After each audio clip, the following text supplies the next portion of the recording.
Donc bonjour, aujourd'hui je vous propose la leçon numéro 3 en course d'orientation avec la classe de 503, donc de seconde générale, dans le lycée Václav Havel, issu de la ville de Bègle, dans l'académie de Bordeaux. Donc cette leçon 3 sera composée de 36 élèves, 18 balises et donc 18 binômes.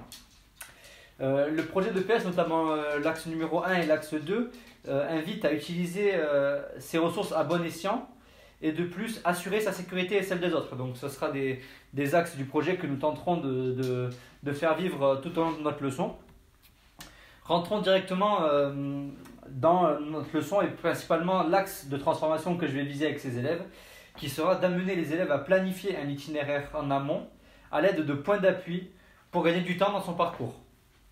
Cet objectif, cet axe de transformation, il s'appuie sur la compétence attendue de niveau 3 qui demande de prévoir et conduire son déplacement au lycée, mais également sur le contexte dans lequel je vais évoluer, à savoir l'axe 1 du projet de PS qui demande d'apprendre à développer ses ressources et les mobiliser à bon escient et savoir gérer sa vie physique, notamment dans l'axe 2. Il prend également appui, cet axe de transformation, sur les différentes particularités que j'ai pu percevoir dans ce dossier, notamment les profils distincts qui se dégagent, une utilisation de la carte peu maîtrisée et une gestion de l'effort qui est selon moi également mal maîtrisée.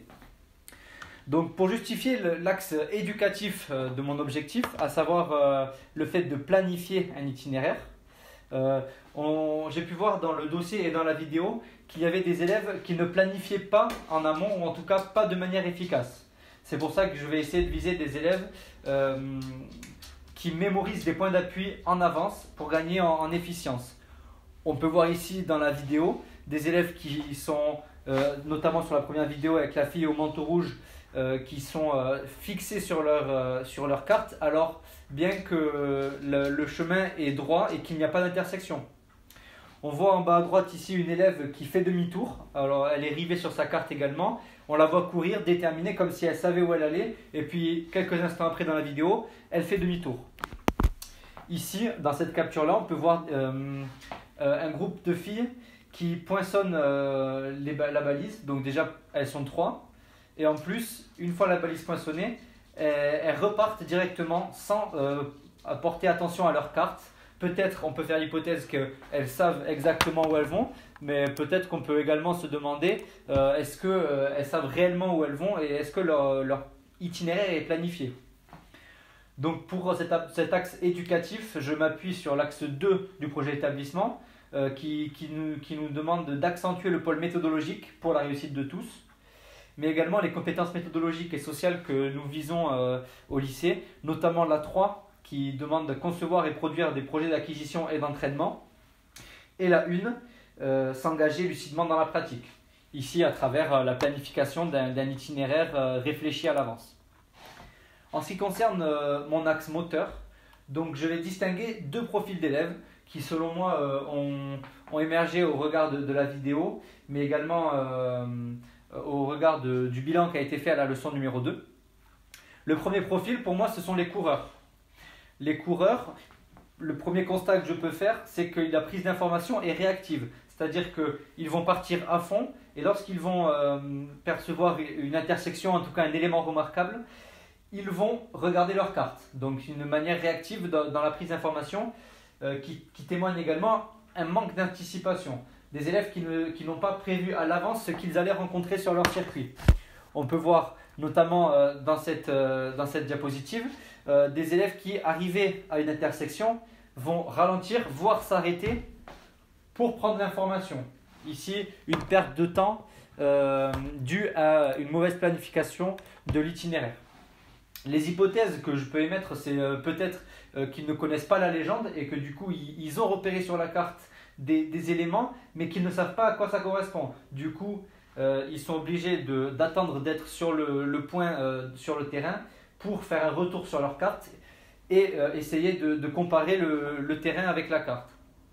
Peut-être qu'ils sont tellement dans une logique compétitive qu'ils ne prennent pas le temps de vraiment planifier leur itinéraire et ils partent et ils se disent dès que j'ai un doute ou que j'hésite sur un itinéraire, je prends mon temps, je m'arrête. Donc pour moi, c'est une gestion de l'effort qui n'est pas maîtrisée ou en tout cas qui mérite d'être plus aiguillée dans l'anticipation de son itinéraire. C'est pour cette raison que je vais viser la transformation suivante qui va être de planifier en amont ce que je vais rencontrer pour essayer d'amener les élèves à avoir une meilleure gestion de leur effort et donc de leur course. Le deuxième profil que je constate, j'ai nommé les randonneurs. Donc les randonneurs, ils sont caractérisés par plusieurs choses. Une information prédictive, tardive.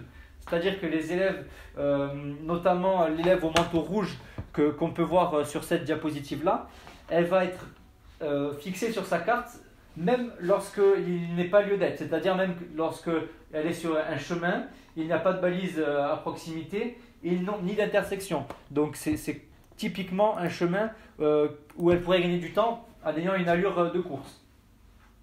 Elle évolue à tâtons. Donc ici, en référence à cette fille au manteau rouge, elle évolue à tâtons, c'est-à-dire qu'elle fait des allers-retours tout le temps, constamment, entre le terrain et la carte.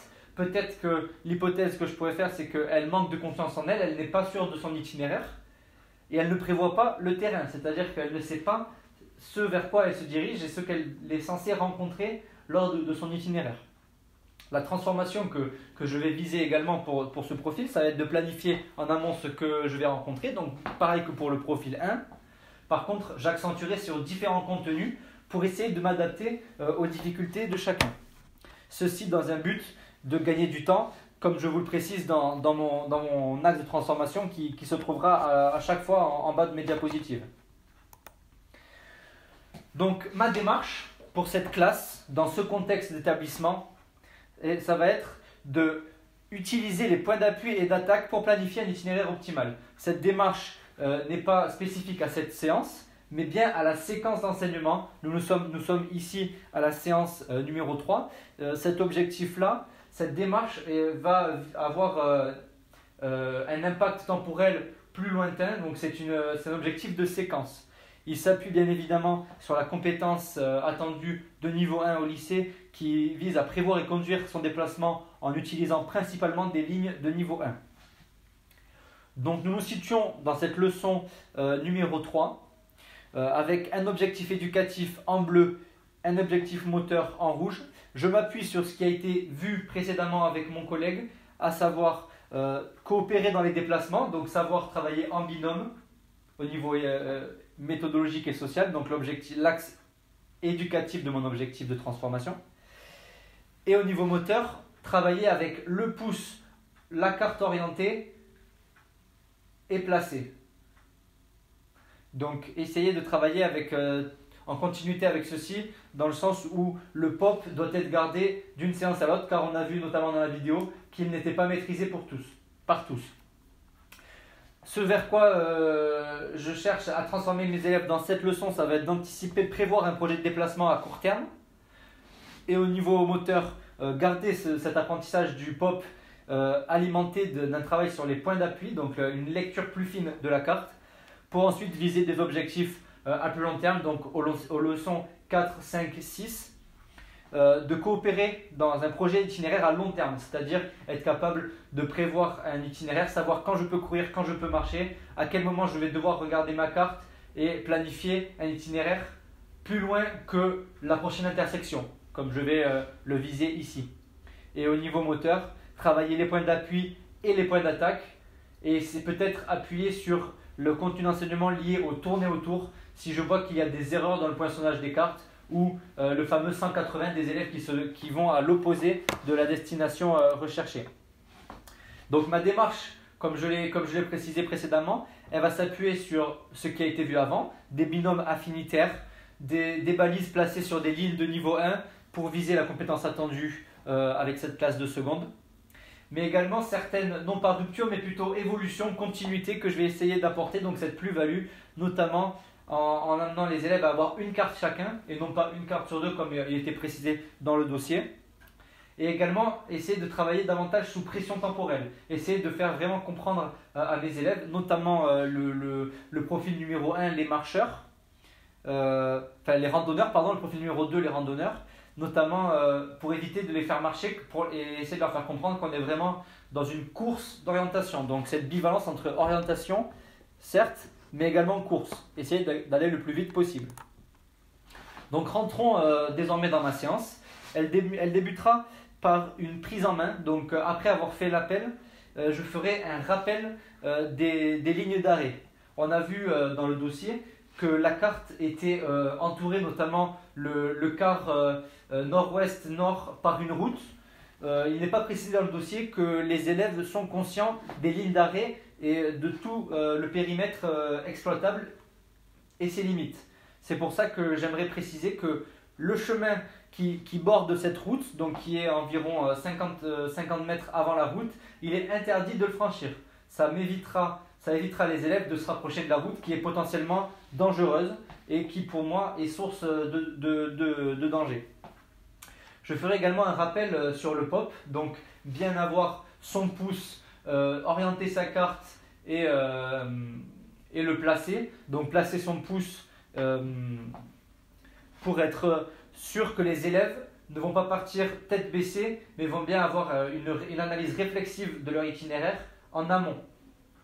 Donc j'effectuerai une démonstration pour être sûr que les élèves sont capables de réaliser cela. Et je ferai cette démonstration plus particulièrement avec cette fille que l'on peut voir sur la photo. On peut la voir juste ici.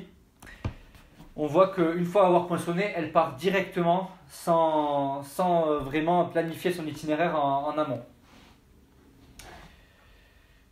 Donc j'aborderai le thème de la séance qui est l'anticipation du parcours avec cette planification via la lecture des points d'appui. Et je commencerai mon échauffement. Je me placerai ici en continuité avec mon collègue dans le sens où les élèves devront me suivre à allure de course, donc en trottinant. Et j'exploiterai tout d'abord, je ferai le tour du périmètre pour que les élèves soient sûrs et sachent les lignes à ne pas franchir dans un but de sécurité de mes élèves. Puis, à chaque fois que je m'arrêterai, je leur demanderai d'entourer sur la carte où est-ce que nous nous situons. L'objectif étant de rester dans la continuité de ce qui a été déjà abordé avec mon prédécesseur, à savoir orienter sa carte et également savoir me repérer et entourer où est-ce que je me situe. Je pourrais demander aux élèves lors de l'itinéraire, notamment à la fille au manteau rouge, qu'est-ce que je vais rencontrer si je prends ce chemin. Donc je laisserai un petit peu de temps pour qu'elle puisse réfléchir et ensuite on s'y dirigera et on verra si elle avait raison ou tort. Donc ceci constituera mon échauffement et une fois arrivé sur le point de départ, donc je ferai le point de départ et le point d'arrivée au même endroit. On a pu voir que mon prédécesseur avait une légère différence entre le point de départ et le point d'arrivée. Ici je pense que dans un souci de logistique et de simplicité pour moi mais également pour les élèves, ce sera plus simple de faire le point de départ au même endroit que le point d'arrivée. Ma première situation va consister à poser les balises. On a vu que dans les séances précédentes, les élèves étaient amenés à poser les balises. Je pense que ça peut être très riche en termes d'apprentissage que de faire poser les balises. Ça pourra les rendre acteurs, leur donner du sens à leurs apprentissages, dans le sens où c'est eux qui vont être garants de la continuité de la leçon. Donc je garderai ce fonctionnement de binôme affinitaire, les mêmes que la séance d'avant, car je n'ai pas vu de manque de cohésion, d'entente. J'ai vu des élèves coopérer, courir ensemble, bien qu'à certains moments il y ait des élèves qui courent seuls, voire à trois, comme dans la photo qu'on a vue précédemment. Mais je pense que garder ces binômes affinitaires, notamment dans une activité où les élèves vont être amenés à prendre des décisions seuls dans un environnement incertain, c'est intéressant de travailler avec ces binômes affinitaires. Donc chaque binôme aura une carte avec une balise qu'il s'agira de placer. Donc ils auront une balise dans la main et une carte avec un endroit entouré sur la carte. Ils devront donc se rendre à cet endroit-là, poser la balise. Donc les consignes sont les mêmes que celles des séances précédentes, à savoir bien accrocher la balise à environ 1 mètre de hauteur pour qu'elle puisse être visible par l'ensemble des élèves. Ils devront ensuite revenir au point de départ, attendre le binôme associé, donc ils seront associés tout d'abord à un autre binôme qui placera une autre balise, et une fois que les deux binômes se sont rejoints au point de départ, ils échangeront les cartes pour se rendre à la balise qui a été posée par le binôme partenaire. Donc ici, il s'agit d'échanger les cartes pour aller poinçonner sur mon carton de contrôle la balise qui a été posée par l'autre binôme. Donc le but est tout simplement de poser et poinçonner sans erreur. Et les répartitions des balises a été effectuée à l'avance. C'est-à-dire qu'il n'y a pas deux binômes sur une même balise. Et vu qu'il y a 18 binômes et 18 balises, chaque binôme a une balise différente. Pour les élèves, notamment la fille habillée en noir avec une couette et le garçon au sweat bleu qu'on voit en fin de vidéo, je pourrais leur demander d'aller poser la balise la plus lointaine, la plus difficile, celle où il y a plusieurs changements de direction, plusieurs points d'appui à repérer. La fille avec le manteau rouge, je pourrais lui donner moins de distance, mais beaucoup d'éléments remarquables également. Ça serait intéressant dans la mesure où elle aura moins besoin de courir. Peut-être que c'est une élève qui a une condition physique assez faible et que ce sera intéressant dans un premier temps de la mettre en confiance avec une distance plus faible, donc de la mettre en réussite, mais avec une analyse plus fine de la carte, car on a vu qu'elle mettait du temps à lire la carte, mais en tout cas elle ne faisait pas d'erreur, donc je pense que ça peut être intéressant de la mettre en réussite à ce moment-là. Donc essayez de lui demander d'aller poser une balise qui est également un petit peu compliquée dans la mesure où il y a plusieurs éléments remarquables à identifier et à exploiter. Tous les binômes partiront en même temps et l'objectif est qu'en moins de 7 minutes, toutes les balises soient posées. Et à ce moment-là, les élèves pourront aller chercher la balise du binôme, d'un autre binôme. On est 9 binômes, il y aura forcément un binôme seul. À ce moment-là, si c'est un binôme qui pour moi a bien fonctionné, je peux les dissocier, les mettre seuls et un binôme va chercher la balise et son partenaire un va poser, l'autre va poinçonner. Donc les contenus que je veux faire émerger dès le début de ma séance, car pour moi cette situation qui fait office de fin d'échauffement entre guillemets est très intéressante pour continuer pour commencer à aborder les contenus qui vont faire tout le corps de ma séance. C'est tout d'abord le retour sur le pop. Je ne veux voir aucun binôme partir sans le pouce placé, la carte orientée. D'accord? Donc l'objectif est que lorsque tous mes binômes savent dans quelle direction ils doivent aller pour placer la balise, je veux être sûr de voir des cartes pliées, un pouce placé et une carte orientée. Sinon, je ne fais pas partir tout le monde. Ensuite, je veux qu'un autre contenu puisse émerger de cette situation, c'est que quand j'arrive à un point d'appui, donc un point d'appui, je le rappellerai au début de séance, il s'agit d'un élément remarquable qui peut me servir pour prendre une décision. Donc ça peut être un changement d'orientation, je vois qu'il y a un croisement, c'est un point d'appui pour me dire à ce moment-là, je vais devoir changer de direction et tourner à droite par exemple. Quand j'arrive à ce point d'appui, je peux ralentir, réactualiser mon pop pour anticiper le prochain point d'appui. Par contre, en aucun cas, ou en tout cas je le déconseille et c'est ce vers quoi je vais essayer d'amener mes élèves, je dois arriver à un point d'appui sans savoir que j'allais le rencontrer. L'objectif étant d'arriver à un point d'appui et déjà planifier le prochain. Donc l'objectif étant d'avoir une allure de course qui soit assez régulière, avec une lecture rapide des éléments remarquables, donc des allers-retours entre la carte et le terrain qui me permettent d'anticiper le point d'appui suivant. Donc ceci, c'est bien en lien avec le projet qui font foi dans cet établissement, notamment le fait de mettre en réussite tous les élèves à travers des apprentissages méthodologiques, mais également un climat positif. Le fait de les faire partir tous en même temps et d'associer deux binômes, ça va créer une certaine émulation, selon moi, qui va permettre les apprentissages, notamment dans mes situations et séances suivantes. De plus, ils vont pouvoir assumer différents rôles, car ici, ils vont poser. Ensuite, ils vont devoir aller poinçonner la balise d'un autre binôme. Ils vont pouvoir assurer le rôle de meneur, de suiveur en fonction des différentes situations.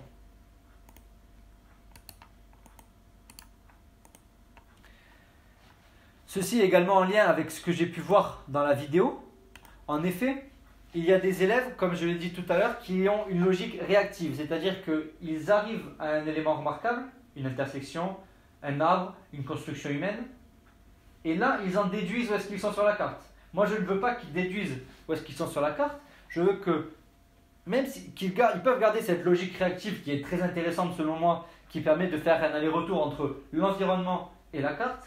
Mais je pense qu'une fois qu'ils arrivent à ce point remarquable, à ce point d'appui, je veux qu'ils ralentissent uniquement leur course, qu'ils ne s'arrêtent pas et qu'ils puissent anticiper le point d'appui suivant. Donc ceci m'amène à ma deuxième situation que je vais vous développer. Ah non, pardon. Donc les comportements envisagés dans cette première situation, tout d'abord, c'est peut-être des élèves qui vont marcher pour analyser finement les éléments remarquables et être sûrs de leur itinéraire. Je fais notamment référence à cette fille au manteau rouge que l'on voit marcher tout au long de la vidéo. Donc à ce moment-là, je pourrais jouer sur différentes régulations, comme notamment la diminution du temps imparti, pour les inciter à mémoriser les informations que je vais rencontrer. Et à ce moment-là, essayer de mettre vraiment cet élève sous pression temporelle et lui faire comprendre que certes, il y a l'intervention d'une lecture fine de la carte. Par contre, il faut tout de même que se mettre dans une logique de course. Ensuite, il peut y avoir des filles qui partent sans prévoir l'itinéraire, pas de pop. À ce moment-là, j'arrête tout, je refais une démonstration du pop. Si je vois que les départs se font sans concertation, sans retour, sans concertation et que les retours se font avec des erreurs, j'arrêterai la situation et j'essaierai de leur faire émerger ce problème. Pourquoi ces élèves-là font des erreurs? Ce sont les coureurs, notamment le profil 1 de ma classe. J'aimerais leur faire émerger que certes on gagne du temps en courant et en partant vite, mais si on se trompe ou alors qu'on poinçonne une mauvaise balise ou qu'on ne trouve pas du tout la balise, alors à ce moment-là on perd du temps et de l'énergie. Donc j'aimerais refaire une démonstration notamment avec un élève moteur qui n'a pas fait d'erreur et qui est arrivé dans les temps, pour essayer de faire comprendre que en prenant peut-être un peu plus de temps, en essayant de gérer son effort et sa concentration, notamment à travers l'analyse réflexive de la carte, on peut gagner du temps au final. Et après, je relancerai les élèves dans la situation. Donc ça, c'est bien évidemment en lien également avec la CMS numéro 2 qui demande à respecter les règles de vie collective et à assumer différents rôles. Ici, j'aimerais que mes élèves puissent respecter les consignes et également les différents rôles qui vont adosser, meneur, suiveur, etc. Ceci m'amène à ma deuxième situation, qui est une situation de mémo. Donc c'est dans la continuité de ma première situation. Je ne passerai à ma première situation que lorsque tous mes binômes seront revenus sans erreur. C'est-à-dire qu'ils auront réussi à analyser un itinéraire, un emplacement d'une balise, et ils seront revenus sans faire d'erreur. Ma deuxième situation, ce sera toujours deux binômes associés, mais par contre ils seront en compétition l'un avec l'autre. Chaque binôme aura posé une balise, donc ça c'était dans ma première situation. Ici il s'agit de faire un travail en étoile. Je vais lire la carte qui sera toujours au départ, au point de départ, donc à l'endroit où je me situerai. Les élèves ont le droit d'entourer sur la carte les points d'appui pour ensuite s'y rendre. Mais bien sûr, sans carte. Ils devront s'y rendre sans carte. Donc, à eux de mémoriser les différents points d'appui qu'ils vont devoir rencontrer dans leur itinéraire. Donc, ils poinçonnent et ils reviennent avant d'aller à une autre balise. D'accord ? À chaque balise, il y a un changement de rôle entre meneur et suiveur. Je le préciserai bien dans les consignes. Le but étant pour eux de poinçonner 10 balises minimum en 30 minutes. Donc il s'agit ici du critère de réussite. S'ils arrivent à poinçonner plus de 10 balises en 30 minutes, ils auront réussi cette situation. S'ils ne font pas d'erreur, bien évidemment. Donc ils auront 3 minutes maximum pour planifier leur trajet. Dans un premier temps, je baliserai ça à 3 minutes. L'objectif étant de les mettre sous pression temporelle, comme je l'ai répété, notamment pour le profil 1. Ils partiront sans carte et devront changer de balise après chaque passage. Ils partiront tous en une balise différente et tourneront tous dans un sens. Donc ici, donc là je fais un schéma. Si le point de départ est ici, balise 1, 2, 3, 4, 5, etc. jusqu'à 18. Ils auront tous un numéro, donc le binôme 1 ira à la balise 1, binôme 2, balise 2, etc. Dès que j'ai fait la 1, je passe à la 2, etc., etc. Donc tous les élèves vont à une balise différente, ce qui me permet de ne pas avoir des binômes qui se trouvent sur la même balise et qui se suivent. Toutefois, je pourrais faire évoluer cet aménagement en proposant un parcours en étoile. Des élèves qui planifient une balise puis une autre, notamment pour les meilleurs. Il peut s'agir du profil 1 comme du profil 2. Si le profil 1 a intégré cette notion de course d'orientation, s'ils courent, ils auront droit d'aller sur 2 balises avant de revenir au point de départ. À ce moment-là, ils vont devoir entourer les points d'attaque pour aller à la balise 1 et les points d'attaque entre la balise 1 et la balise 2. Et également ceux entre la balise 2 et le retour. Le premier contenu que je veux donner à ces élèves-là, c'est, comme je l'ai déjà rappelé, poser la question à mon binôme, est-ce que on va voir ça sur notre trajet, on va voir ça, et donc essayer de retenir le point d'appui, ce sera celui-là, etc. Puis on verra celui-là. Mais également, si je me perds, notamment lors de mon retour, que faire? À ce moment-là, je dirai à mes élèves de revenir au dernier point connu, notamment la dernière balise poinçonnée, et refaire le chemin inverse. Quitte à perdre un petit peu de temps, mais au moins être sûr de mon itinéraire retour. Je pourrais faire évoluer cette situation avec un élève contre l'autre de son binôme.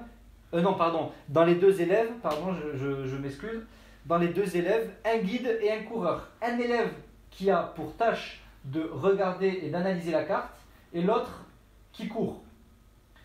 Mais ils partent tous les 2 en même temps. Par contre, celui qui a analysé la carte n'a pas le droit d'aider celui qui court, sauf en cas d'erreur. Donc ça pourrait être une seconde évolution si je vois que des élèves ne passent pas dans le rôle de meneur dans l'analyse de la carte. Donc un contenu important pour moi dans cette situation, ça va être d'anticiper les points d'attaque en les entourant, les intersections, les éléments remarquables, etc. Et puis les retenir. Donc c'est une logique prédictive que je favorise ici. Donc là, si je regarde la carte, par exemple, les élèves auront droit d'aller sur une balise et de revenir, ou d'aller sur une deuxième balise avant de revenir, si je leur en ai donné l'accord au préalable. Donc c'est si ils m'ont au moins fait 3 balises en étoile sans erreur et dans les temps.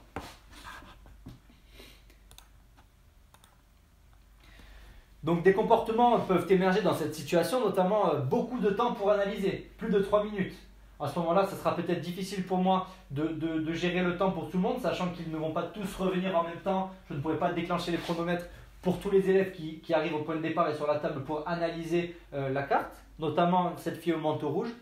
À ce moment-là, je pourrais aller vers eux, les aider, les questionner, essayer de faire émerger avec eux le contenu pour par la suite vraiment les mettre sous pression temporelle. Si je vois qu'un binôme a mis 5-6 minutes pour analyser, je les laisse partir. Ce n'est pas grave. Par contre, la fois d'après, je serai plus vigilant, plus proche d'eux et je déclencherai le chrono avec eux pour les mettre sous cette pression temporelle. S'il y a des élèves qui partent sans analyser, qui prennent 5, 10, 20 secondes maximum pour analyser et qui partent, à ce moment-là, je pourrais, pour la séance prochaine, faire des nids de balises. C'est-à-dire mettre plusieurs balises très proches les unes des autres pour les inciter à analyser précisément l'emplacement de chaque balise. Peut-être que ceci va faire émerger des erreurs ou peut-être des imprécisions. À ce moment-là, ça pourra être l'objet d'un apprentissage dans le sens où l'erreur sera un outil d'apprentissage, comme le souligne Astolfi en 97. Donc ça, c'est notamment pour les élèves comme ces filles qui partent sans vraiment réfléchir, ou encore celle-ci qui se perd dans son itinéraire. Ici, on pourra toujours s'intégrer et participer à l'atteinte des objectifs du projet d'EPS, notamment ceux liés à l'utilisation des ressources à bon escient et avoir une efficacité perçue grâce à une observation objective. Ici, le fait de voir si j'ai poinçonné les bonnes balises dans le temps imparti grâce à une analyse des éléments remarquables que j'ai anticipés et que je vois réellement sur le terrain, ce sera une efficacité qui sera perçue par l'élève à chaque fois qu'il rencontrera ces éléments remarquables. Je ferai par la suite un bilan des réussites, des échecs pour faire un retour sur l'utilité des points d'appui et de l'analyse fine de la carte pour amener ces élèves à avoir une logique certes de course mais également d'orientation pour essayer de contribuer à l'atteinte de cet objectif qui est d'amener les élèves à planifier un itinéraire pour gagner du temps, quel que soit le profil de mes élèves. Ils auront donc appris à anticiper un itinéraire grâce à la mémorisation et la compétition. Ils savent qu'ils ont appris grâce au score et la corrélation entre les points d'attaque, les points d'appui et ce qu'ils auraient entouré. Et ils vont continuer d'apprendre grâce à un travail que je pourrais leur proposer, notamment via l'ENT. Je vous remercie de votre écoute.